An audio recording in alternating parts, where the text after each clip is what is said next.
Today we started this new series called Rest, and I don't even have to explain to you why we started a series called Rest, because everybody is restless. There's an epidemic of restlessness. I think that our bodies, our physical bodies, and our spiritual souls are constantly agitated and pulled and emptied out.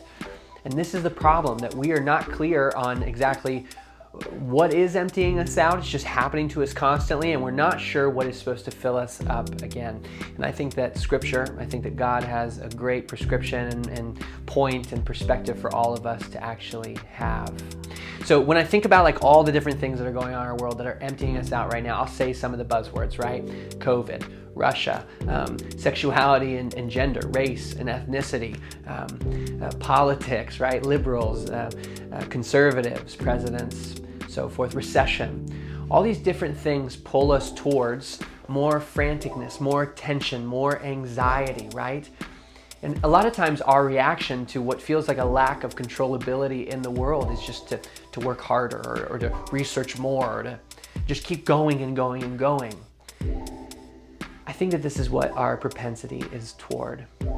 That if the God who created us is one that creates and creates and works, as is told in the Genesis account, then that's probably our same propensity, that we want to create and work and go. It says at the very beginning of the Bible in Genesis 2 that on the seventh day, God set apart this day and this time, and he called it holy. And not only that, but that this was a rest from his work, Shabbat in the Hebrew. Jews nowadays, and for quite a while now, have said Shabbat Shalom to one another. So you first off have this idea of Shabbat, the Sabbath, which the Jews once a week, just as God said to do, they rest from the creating and the working and the moving. But then this word Shalom, often translated just to peace, does not just mean peace, but it means wholeness. It means things separate, now back together, things broken, now put back in their right place. So when we think about some of the problem that we just keep moving and going and working and trying to control, but we have no Sabbath, we have no stopping. The word Shabbat, Sabbath, actually means that too, to stop, a complete, a finish. But if we have no Shabbat, then we have no Shalom, which is this peace, this wholeness, this calm. And I wonder if this is part of the problem, that we are mirroring God in the way that we work and create and drive forward and progress, but we're not like God in the way that he rests once a week. And so this thing that we've started, this thing is like a locomotive that's just out of control. And so it just causes more stress and anxiety and tension. So we work and we create to take care of our stress and tension and anxiety, and it only creates more because we never stop. There's no end in sight. And we were empty before, and we're exhausted now, and so we're even more empty than we were before, and it's just this endless cycle. And we've grown used to this. We've grown used to restlessness. We've grown used to just producing and making. We're not the first people to do this either. Famously, as the Jewish people are in captivity in Egypt, right? And Pharaoh is working these people to death. And when God finally releases the people, you'd think that they'd just be cheering and celebratory and, right, there's a new way of life. And God says, right, we're going to have a Sabbath once a week where you don't work, you don't do anything, you don't produce. And the people say, I think it would have been better off back where we were before.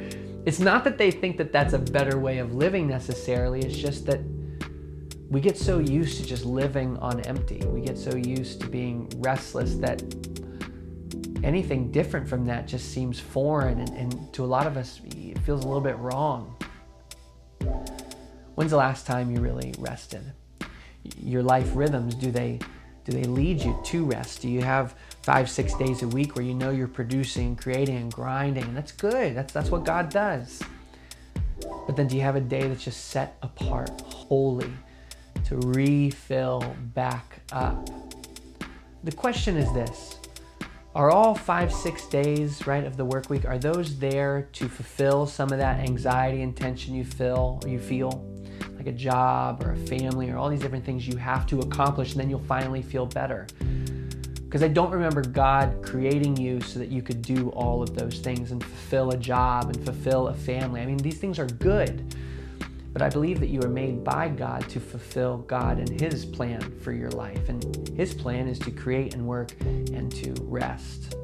God doesn't need to rest on the Sabbath day. He does this. He shows us, like a kid showing a toddler or somebody how to walk and how to eat and how to...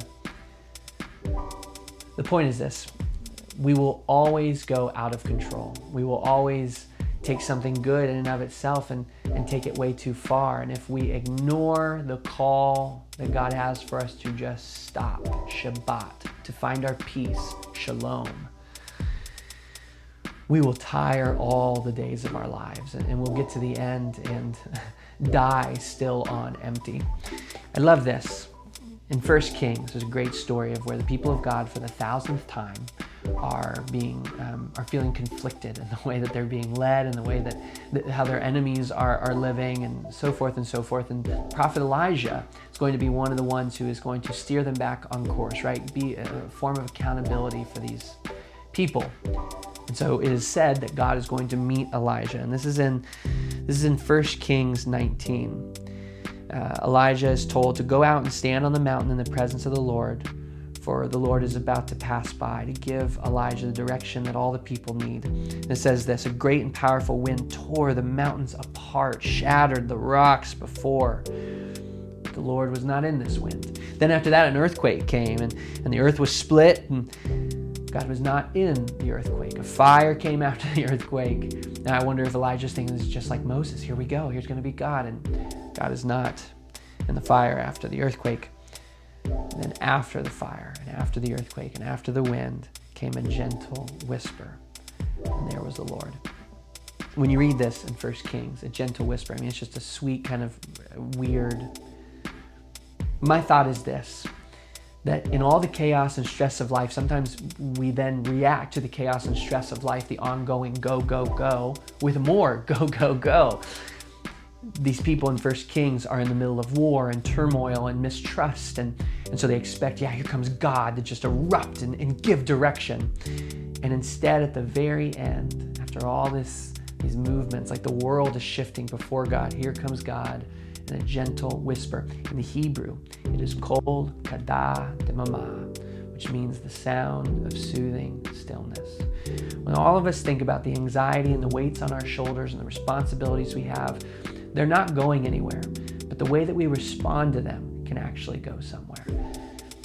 God created us to rest. Jesus even says it, that the Sabbath was not made for humanity, but the Sabbath was made for humanity. Did I say that right? The point is this: that you are not only made to create and work as God does, but you're also called and created to rest. I mean, it is written into our DNA. When we do not rest, we are going against what we were made for. I think in the midst of all of our stress and weight, the idea of the sound of soothing stillness sounds so far off and foreign, but exactly what we need.